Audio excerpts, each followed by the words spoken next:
What's up, everybody? How's it going? Coming to you from the Graber Olive House, and today is a very, very special day. The Graber family has invited the public for a meeting to hear about the reopening and what will be the future plans of the Graber Olive House. Look at the turnout. A lot of people are very interested in keeping this historic place around.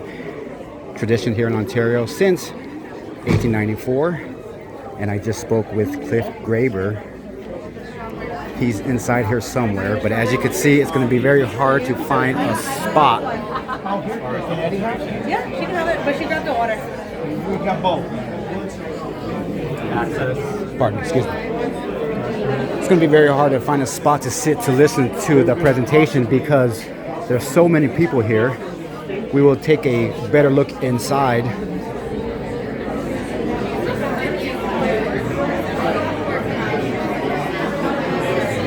So I'm not too sure who's going to be presenting this meeting, if it's going to be the family or if it's going to be new owners.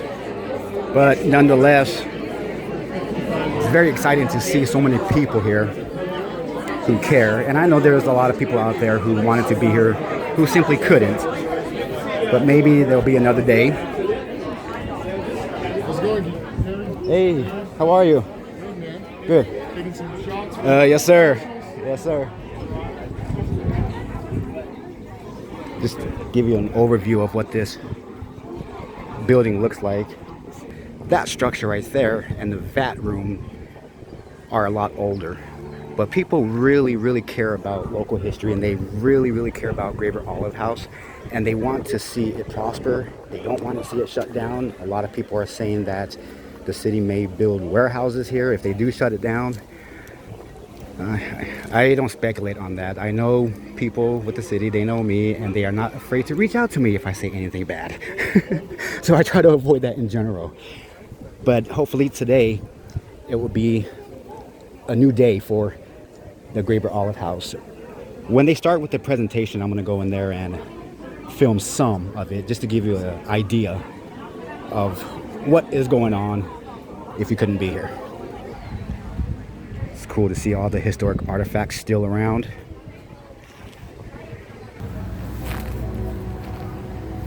I should have brought my gimbal. Excuse the shaky shots.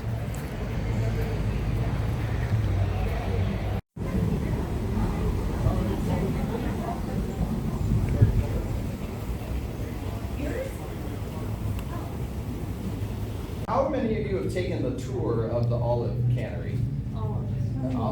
All of us? Every single one. 90% of you. You may have some new neighbors. So Graber is America's oldest olive cannery. And it is a functioning cannery, and everything is there and in place for canning. It's been closed down for 2 years. It needs a lot of work. It needs a lot of work. Not only the canning equipment, but all the buildings. But that cannery is there, and the plan is to restart canning operations.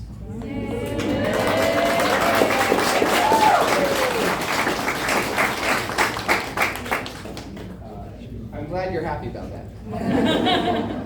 Different distribution channels.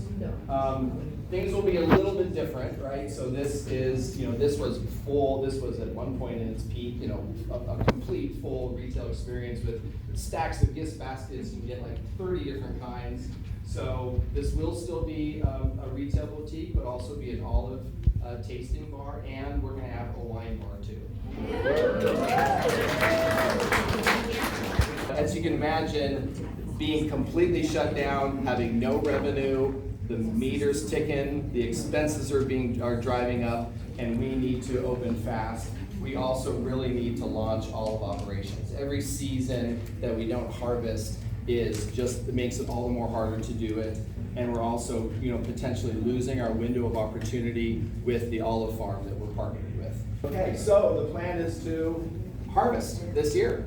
Yay!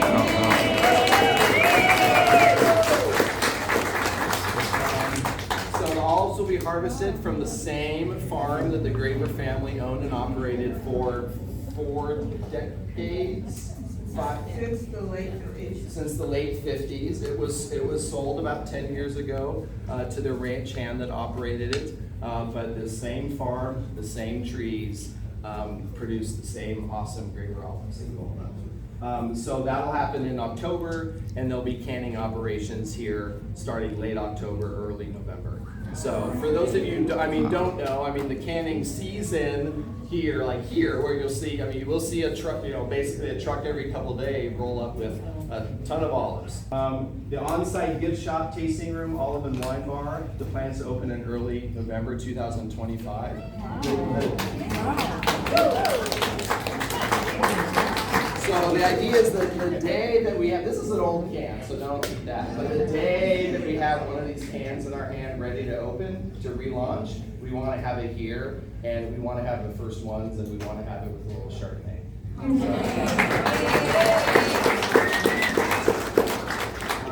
The private events and weddings would start up probably sometime in the second quarter of 2026. That's going to take a lot more time in construction. So the idea about construction is basically we're going to be doing everything we can do in terms of landscaping, cleaning up the site, and we've kind of already started. We spent 5 days with tree trimmers here. You probably heard it. There was trees that hadn't been trimmed or cut in 20 years, and we have many days more. About 75% of what we took off was just dead trees and dead wood.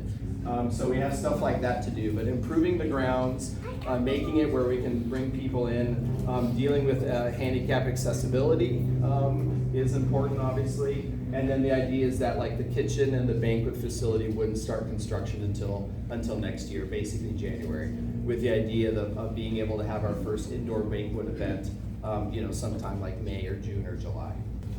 Hours of operation. So now it kind of like, now you know what we're doing, and now maybe it's kind of some of the nitty gritty about what we're doing, when, and how does that impact you. So we do recognize that everything here, we're right in the middle of a single family residential district, a beautiful one, and it's a unique thing to have a canning operation and a wine bar and everything else right in the middle of everything. So I think the Graber operation has coexisted, hopefully peacefully, with you all for many decades, and we hope that will continue. So the olive and wine bar, like I said earlier, would have regular hours of operation. So don't quote me on those exact dates and times, but something like 10 to 6. Not necessarily 7 days a week. Definitely probably peak times would be weekends.